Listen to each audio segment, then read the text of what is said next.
What's going on, boils, ghouls, and every fiend in between? Welcome to another episode of Really Scary, a show where I discuss the true stories that inspired your favorite horror movies. Now, come here a second. You want to hear something really scary? In 1977, a soon-to-be legendary filmmaker would write and direct a small horror film that would end up having a major impact. The film scared families from taking desert road trips and made us all a little bit more wary of what might be watching us from up in them hills. That's right, I'm talking about Wes Craven's The Hills Have Eyes. But did you know that this formidable family fright fest was based on true events, inspired by real life? But before you cancel your next road trip, the link to my references are down in the description. Make sure you like, share, subscribe, and hit that notification bell for hours of original horror videos. Now pack a spare tire and keep an eye out for inbred maniacs because this video is going to get nasty. Even though the events I talk about in this video supposedly happened hundreds of years ago, I'm gonna issue a trigger warning because holy shit, The Hills Have Eyes doesn't even come close to the story it's inspired by. Well, I mean, it comes a little close, but I'm telling you, this shit is wild. I'm talking about Sawney Bean and his family of cannibals. Ugh. Now hop into my imaginary Airstream trailer / time machine and let's take a road trip all the way back in time to Scotland in the 1600s. Not much is known about his early life, but it is said that Sawney Bean was born in East Lothian in the 15th century. He married and ran away with a woman named Agnes Douglas, who apparently shared his predisposition to violence and was accused of being a witch. Now, normally I'd find that pretty badass. Not in this case. Oh no. Sawney and Agnes ended up squatting in a place called Bennin Cave in Ayrshire, Scotland. Bennin Cave was almost like the ultimate villain's lair. You know, it was a cave that had tunnels that stretched on for miles, and twice a day the cave's entrance would be flooded by high tide, making it almost impossible to find unless you already knew where it was. Bennin Cave was the perfect place for a couple like Mr. and Mrs. Bean to settle down and convert over the next 25 years to accommodate their growing family. Oh, that's so sweet. You see, there really is someone out there for everyone. Sawney had a pretty simple plan to provide for his new wife: robbery. He would ambush travelers at night on the country roads that connected the villages in the area. Over time, though, his bloodlust grew. He also figured out that if there was no one around to turn him in or identify him, he'd be free for the rest of his days. So he started murdering the travelers. One thing led to another, and before you know it, he's butchering the bodies and bringing them home to feed that growing family of his. And when I say growing family, I mean it. There were a lot of people living in this cave. Sawney and Agnes ended up having 6 daughters, 8 sons, 14 granddaughters, and 18 grandsons. Now, since none of them were actually allowed to leave, you know what that means. All 32 grandchildren were products of incest.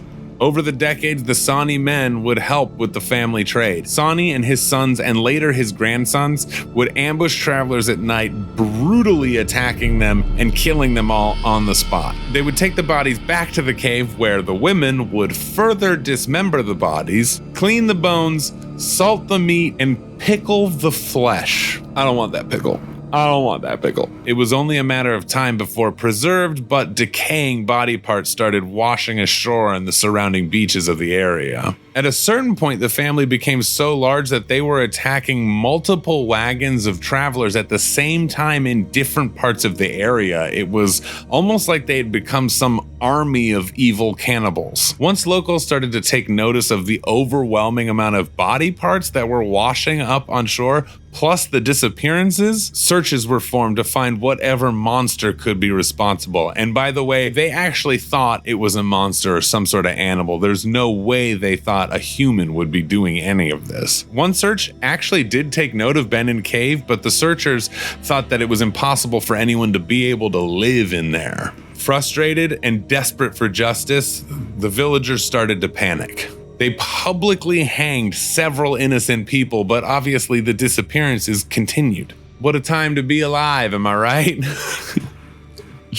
Not that right now's much better. Then came the night that changed everything.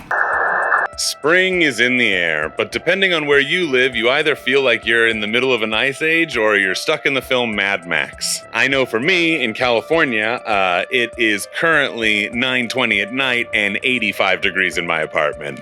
Either way, you want to look good. So stop on by the Box Bros Horror Merch Store. Maybe you're a fan of our film Downstairs. What the fuck was that?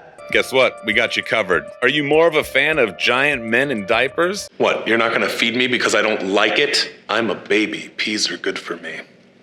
You might love the merch from our film Rupert. Could it be you're more into the verticals? Well, we've got plenty of vertical horror shorts.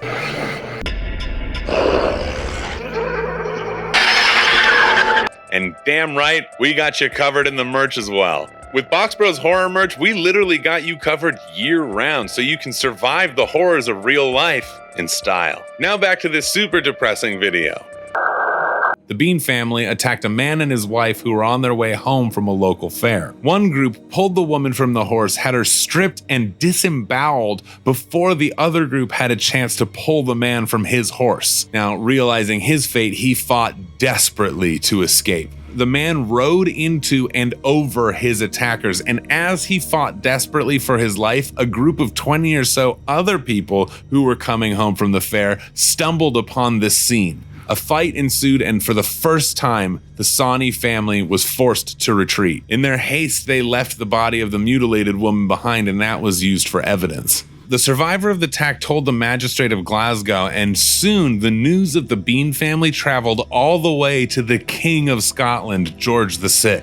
Legend has it that the king arrived in Ayrshire with an army of about 400 men and packs of bloodhounds. Together with a band of local volunteers, they launched one of the largest manhunts the country had ever seen. Much like the first search, no one was able to track down Sawney and his family. That is until one of the bloodhounds passing by Benin Cave picked up the scent of rotting flesh. King James' troops descended into Benin Cave with their swords out and ready for a fight. They made their way down the twisted passages, going deeper and deeper into these caves. What was described next, what those troops saw that day, is on another level of horrifying. The walls of the cave were strewn with row upon row of human limbs and body parts like meat hanging in a butcher shop. Other people's skin had been flayed and hung up like a drying bear skin rug. Piles of bones from previous feasts were strewn about. There were watches, rings, items of clothing, and other personal items from the victims everywhere. They eventually did stumble upon the Bean family, and a fight broke out. Sawney, Agnes, and the rest of the Bean family were no match for the king's troops.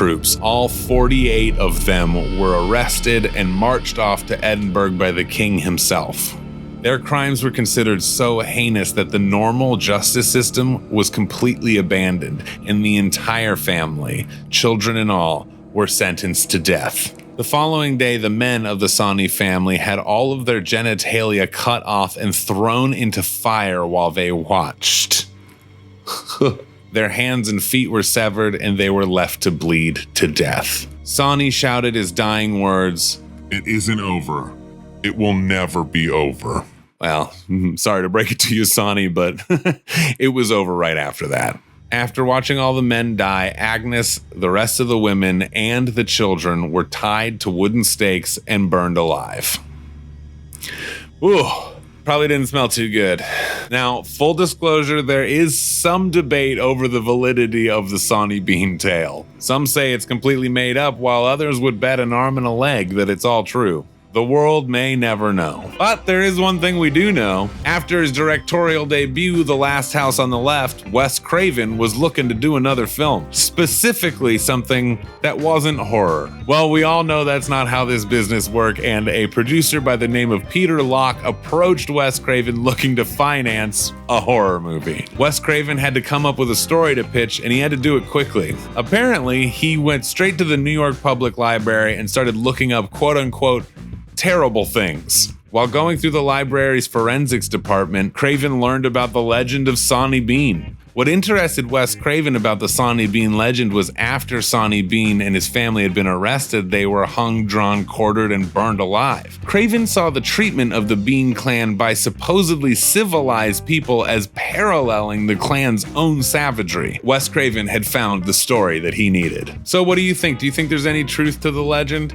I mean, I think there's probably a little bit of truth to it, but over hundreds of years, things get embellished and changed, so I don't know. The Hills Have Eyes had a sequel come out about 10 years after its initial release, and then later a reboot with the same name was released. I don't usually say this, but I gotta be honest, this time, I think I'm team reboot. I just think with the updated technology and the makeup effects, it was so much more terrifying. The Hills Have Eyes reboot had a sequel of its own come out a year later, and while it was a ton of fun and really scary, it didn't quite hold up to its predecessor for me. What do you think?